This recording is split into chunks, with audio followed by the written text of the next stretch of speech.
C'est en convoi que la caravane de la Transorientale a rejoint un site d'exception, la muraille de Chine.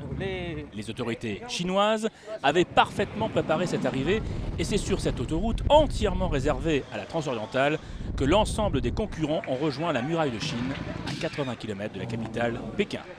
Un accueil impressionnant qui conclut 17 jours et 10 000 km de course. Le bilan de cette première Transorientale avec René Medj. En moto, ça a été fabuleux parce que ça a changé de vainqueur pratiquement tous les jours. Il y a une bagarre à 3 et c'est pas celui qu'on pensait qui est sorti, mais c'est très proche. En voiture, il y a eu beaucoup de rebondissements parce qu'il y a eu des plantages, il y a eu beaucoup d'erreurs et ça fait que les classements ont beaucoup changé. Vigouroux était en tête à un moment, il s'est retrouvé presque en fin du classement, il est remonté. Enfin bon, il y a eu des changements absolument extraordinaires.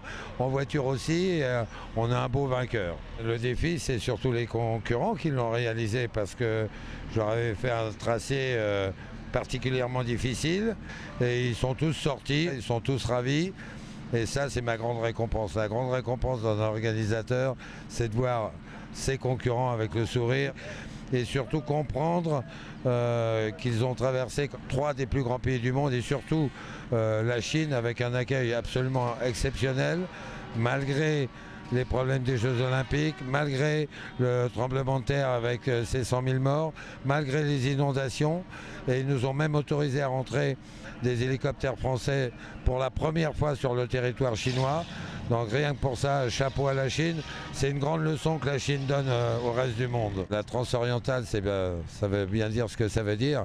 Normalement, l'année prochaine, on retourne à Pékin. Il n'y aura pas les Jeux Olympiques, ça va être complètement différent. Mais le parcours va changer, c'est clair. Les dates aussi risquent de changer un petit peu, mais elles vont évoluer de 10 à 15 jours maximum. Donc ça sera toujours entre juin et juillet.